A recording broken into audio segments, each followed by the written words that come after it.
we'll get going on the webinar. I'll just invite people to use the Q&A this evening.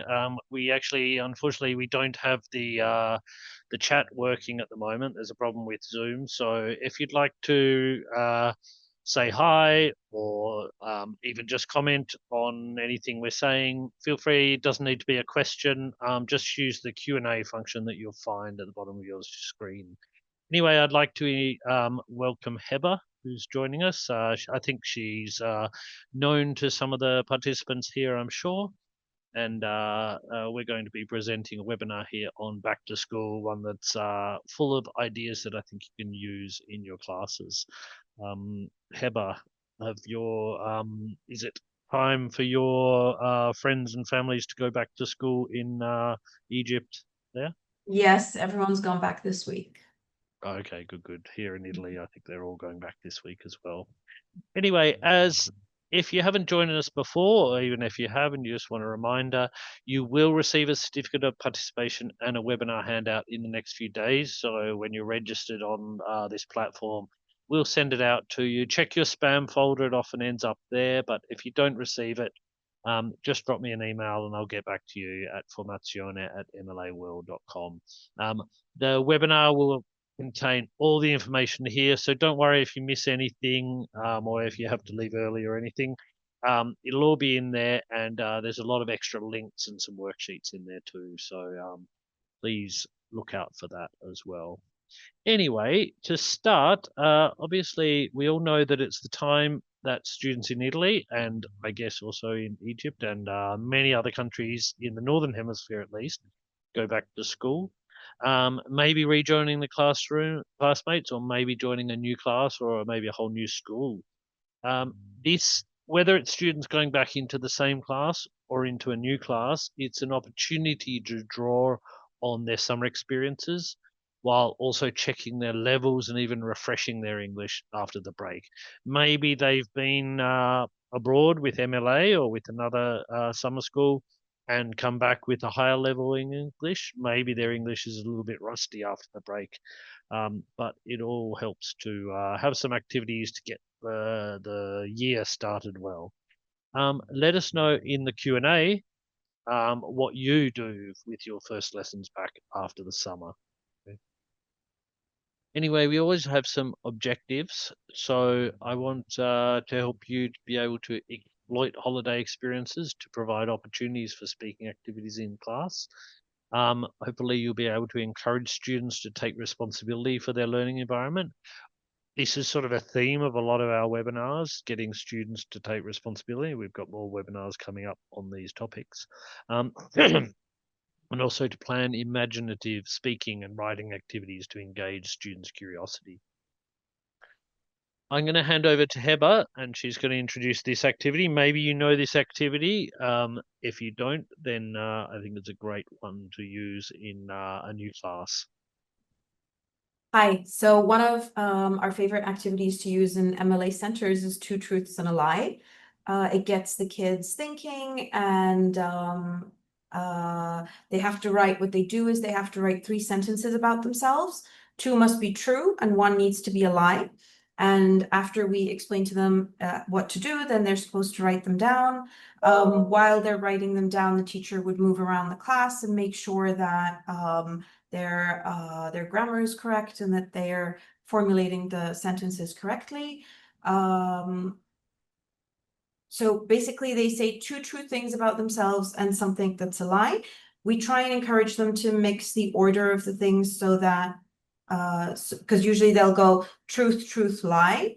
If they mix it up a bit, it makes it harder for the other kids, right? Exactly. Yeah, I think so. And it's just make sure that they don't all pick the last one, because they're going to be guessing there for their classmates later. And they need to write things that other kids can't see on them or that their friends don't already know about them. They have to try and make it things that that people actually have to think about it. And this activity, the good thing about it is that while one of the kids is talking or one of the students is talking, the others are engaged in trying to guess. And then it breaks the ice and adds some fun to the beginning while the kids get to know each other a bit more and you get to know them a bit more. Yeah, I think it gives a sort of personal touch for the students, and it sort of can be a sort of introduction as well. Okay. Yep. The objective is to make the other kids try and guess, and maybe if they guess something that's wrong, then it creates some kind of dialogue between the kids while they are presenting to each other.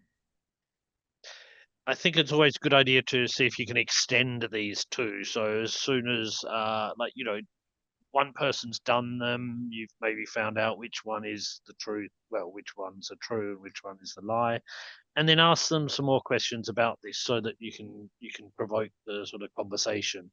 So don't just leave it at that. I mean, you've got a lot of students to get through. Maybe you could even do it over a couple of classes.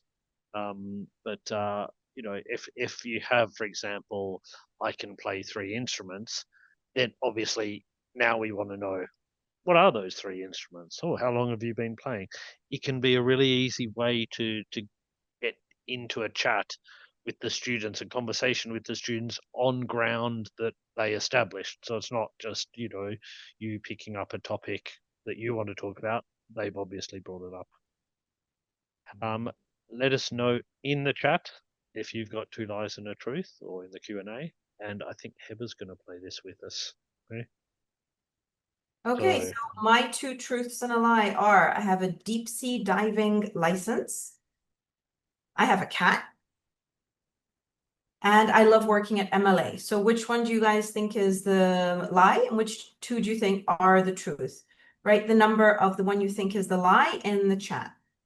yeah, so write the lie. So if you think she doesn't have a deep sea diving license, you'll write number one. If you think she doesn't have a cap, they are number two. And if you can't believe that it's possible that anyone would like working at MLA, then I guess you could say three.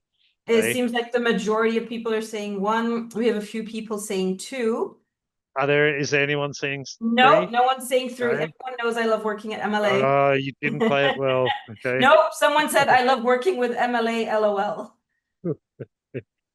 Okay. Maybe you made it a bit easy for them, narrowing it down to two. Okay. I'll give you Everyone's saying one. Everyone's back to one. okay. Tell them now. Shall we reveal it? Okay. Okay. Okay. So is it a deep Everyone's sea saying diving two. license, a cat, or working at MLA? The lie is he does not have a cat. Is that correct? I do Okay. not No have a cat. cats I in the have a house. dog. I am a dog person. Okay, but you can deep sea dive. I Okay. do. I do up to 45 meters. Oh wow. And how often do you do that? Once a year, maybe when the water is warm enough for that, because the water can get really cold down there.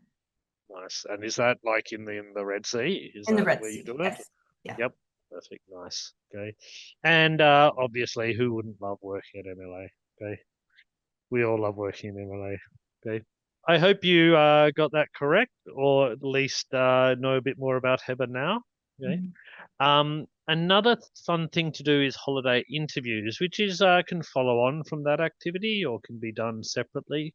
Um, it's obviously the classic question to ask students is, "What did you do in your summer holidays?" And it's a question we always ask our students when they come back after the summer. Maybe they ask us as well.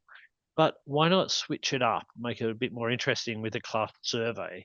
So in this way, the students come up with the topic, the questions, and get some practice asking and answering the questions. So each student will ask questions and each student will answer other students' questions. This way you sort of put them in, match them up. Maybe you have two circles going round, two lines going round, or maybe they just have to find every other person in the class. Okay.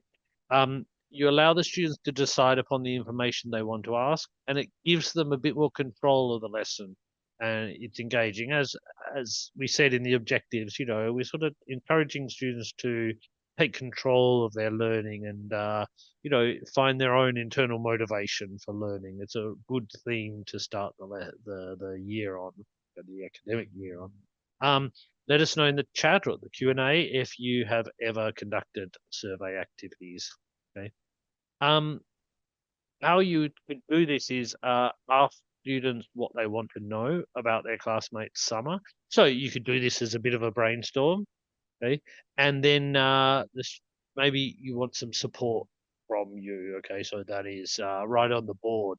Questions like where, who, when, see, mountains, best part, worst part, friends, birthday, and see if they can form the grammatically correct questions here. Obviously, something particularly at lower levels, but even going into higher levels of English students, is that question formation. Even higher level students sometimes get it a little bit incorrect. It is a sort of unusual thing in English that we have a different form for a question than we do for an affirmative. Um, write in the chat if you think there's any other topic that you may think might be interesting to know about your classmates' summer holidays. Now, the students in pairs need to write the full questions. Now, one thing that's really important is to remind students that since the holidays have unfortunately finished, okay, they will need to use past simple. Okay, it's very common for Italian students with a bit of interference from Italian and often other Romance languages too, to instinctively use the present perfect. Where have you been in your holidays? Have you been to the sea? Have you been to the mountains? Whereas you could only use that in English if the holidays are still continuing. And since you're doing this in the classroom, it'd have to be where did you go? Did you go to the sea? Did you go to the mountains? Okay, who did you go with? Um, while they're doing this, you want to circulate and monitor, correcting the grammar, correcting the vocabulary, making sure that the questions are the correct format. You really don't want to have students writing out questions that will be incorrect and therefore, demonstrating them to other students who might think that they're actually correct. After about 5 or 10 minutes, check that the students have all got some questions ready to go and then elicit them. So it's always worth a little practice before they actually do them. So elicit them, drill them to practice intonation, and we will be doing a webinar on pronunciation and intonation this year. Is a really important part of questions. Again, with yes and no questions, did you go to the mountains? We have a rising intonation. Whereas WH questions, okay, where did you go on your summer holidays? Generally fall. And, this is something that often is not done correctly by Italian students. So it's a good opportunity to make sure they're doing the rising intonation or the falling intonation appropriate to the question. And then they can write that on their survey sheet, which you'll find in the handout, and you can print that off.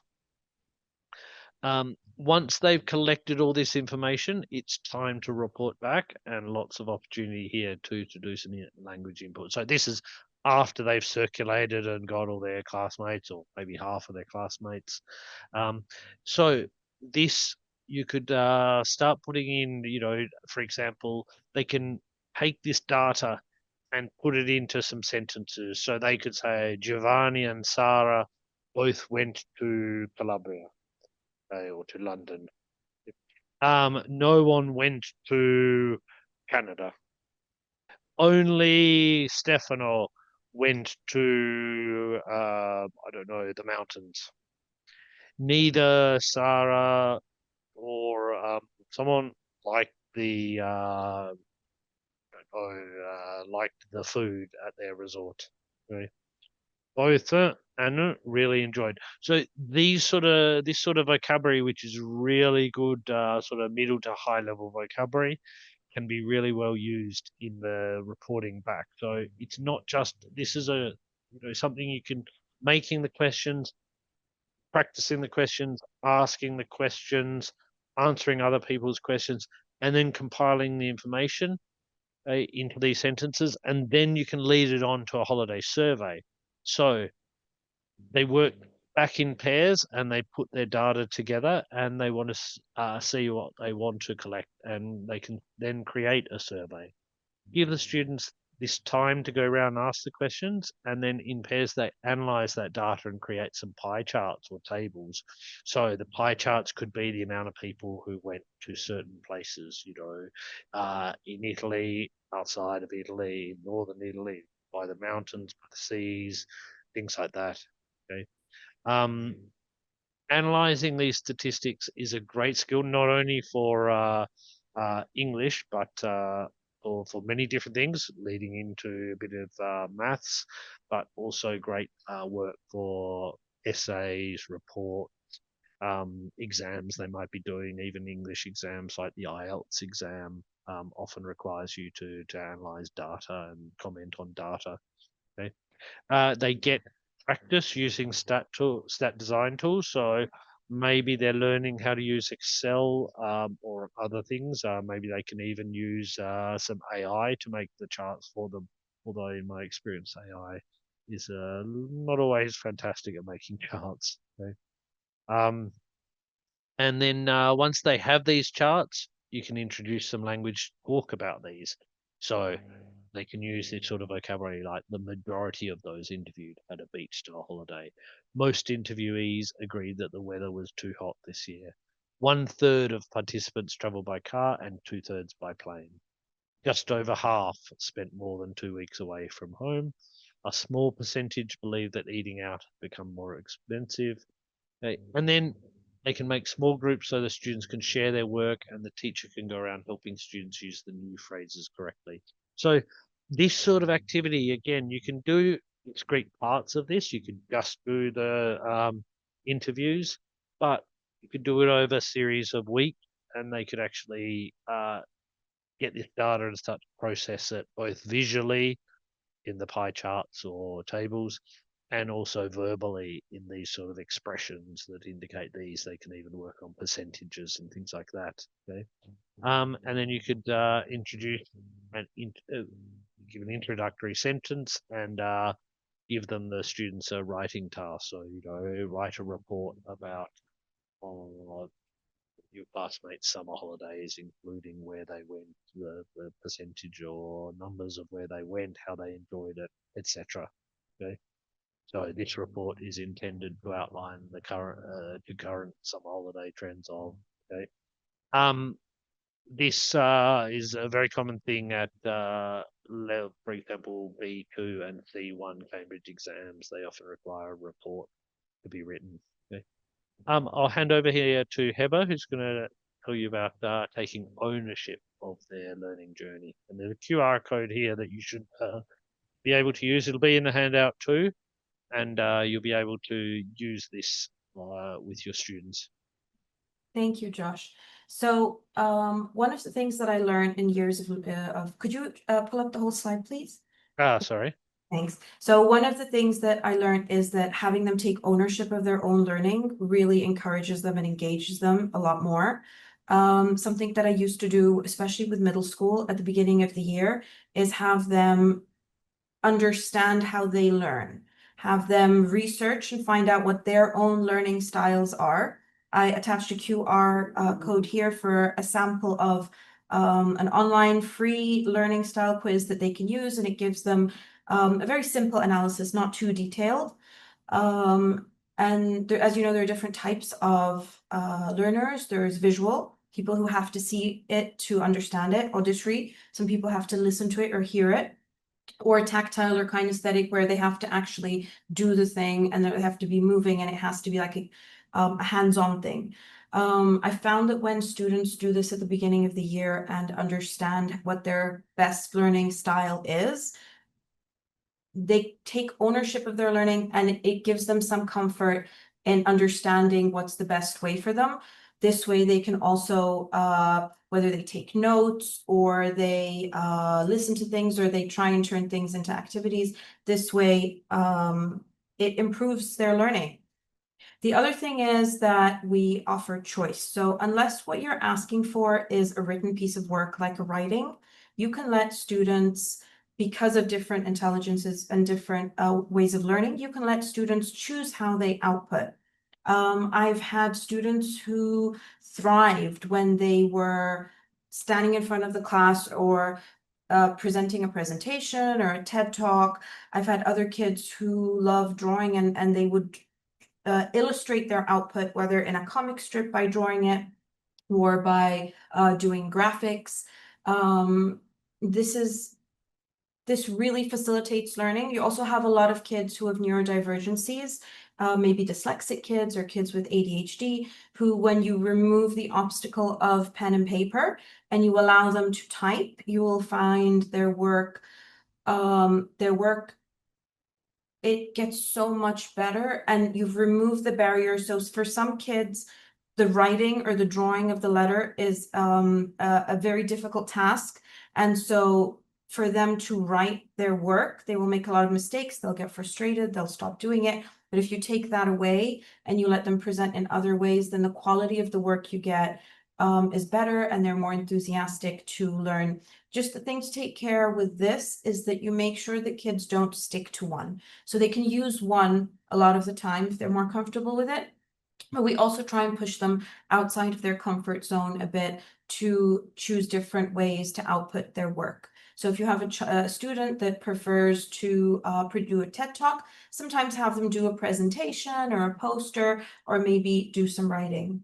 The third thing that I love to introduce at the beginning of the year is reflection journals, and it can be a very simple notebook or notepad or something, and I would give them a few minutes at the beginning of each class for them to write about anything, about their day yesterday, about what they learned, about something that happened that made them laugh.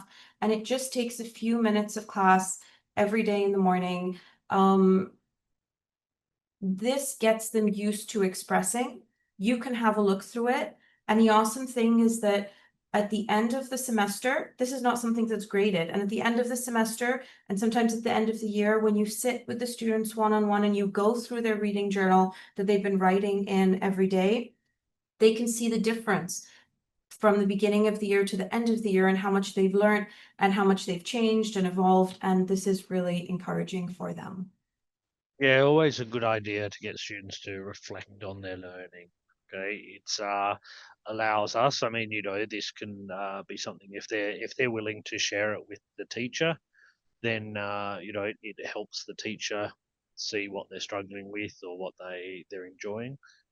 Even if they don't want to share it with the teacher, it encourages them to reflect themselves on it. Okay, so yeah, some really good That's true. ideas there. Mhm. Um, Another thing you could do is write a newspaper report. Okay, so have students write a short report about something newsworthy that happened in their neighborhood or town during the school break. It could be something that happened to them when they were on holidays, something that happened in their town when they were there or when they weren't there, or even something that happened in their country, that made the news. Okay, it could be real, or you can always make it imaginary. So if students are complaining that, no, I don't know anything, we've all had those students who say, oh, I can't think of anything, then they can make it up. Okay. It could involve interviews with other students, so they could have to interview people or interview imaginary people. It could be submitted as a written task. So you could do this as you see that we have a handout, a worksheet here in the handout. But you could also do it as a news report, and we do have a using news in the classroom webinar, and in fact, it's a webinar I think we will be repeating this year with a few new elements.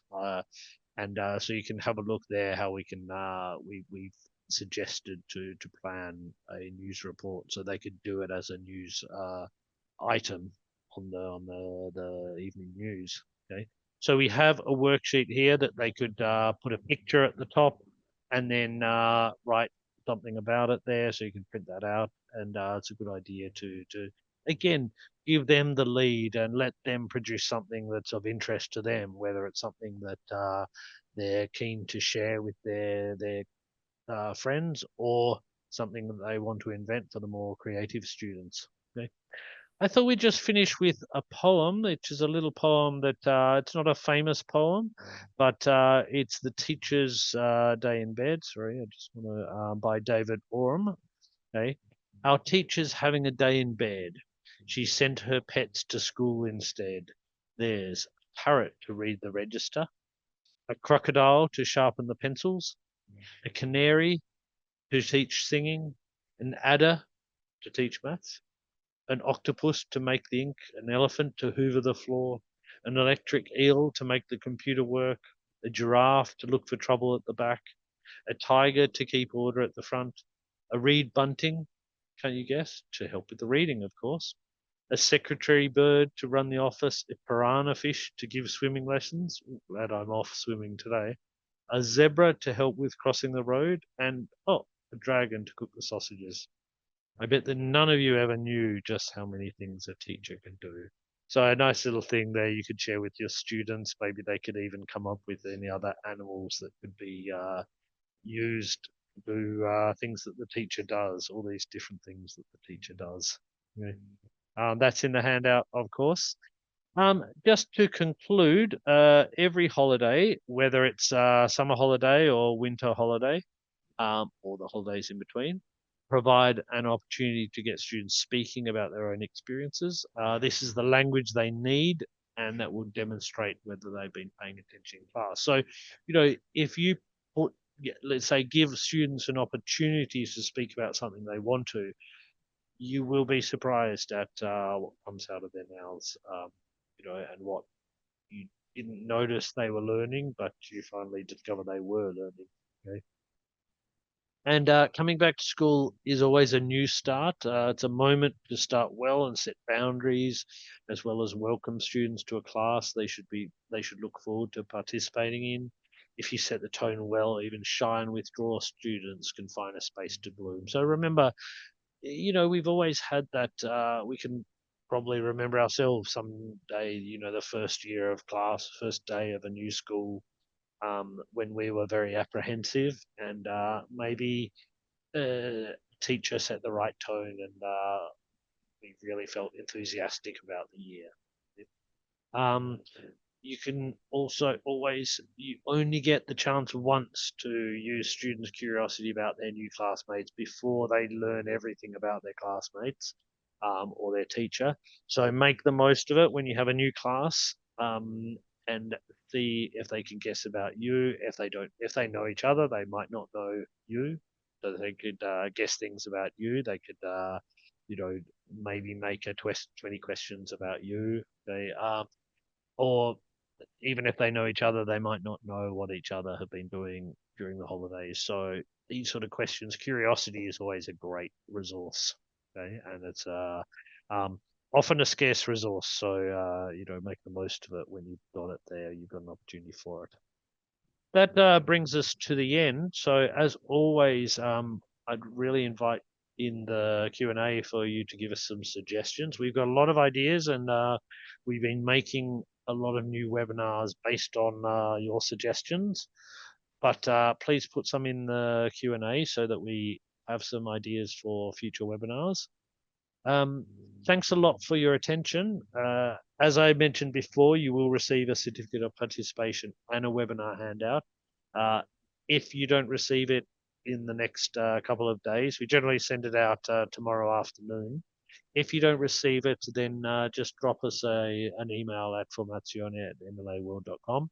You don't need to send us that to get it. It will come out automatically, but it will have all that information there, the QR code, the handouts you saw there, the poem, and all the things that we've been reading, and a lot of other websites we always put in there so that you can have a look. And you'll get your certificate of participation that you can use registered on the Sophia platform. We Next have webinar. some suggestions here, Josh. We Oh have yeah, any please. ideas for short sitcoms to learn English? Oh, good. Yep, we've got one on using TV shows, so we can certainly put that in. Yeah. And someone is asking for new Christmas songs. Oh, Christmas. We will have a webinar on Christmas before Christmas, obviously. So we've got a lot, just like this one. We've got quite a few webinars that are keyed into the events of the year. In fact, you'll see that our next webinar next week is preempting autumn. It still feels like summer here in Naples, but autumn is coming. And so next week at the same time on Thursday evening at 6, we're going to be talking about autumn in the English classroom. A lot of ideas. Another poem, a bit more famous poem about autumn there that you can use in your classroom. Thanks, Heber, for joining me this evening, and thanks to all our Mm. participants. I hope to see you again soon, and we'll be doing these every week throughout the year. So please join us regularly. Thanks, everyone, and I'll see you next week. Okay, bye, bye, bye.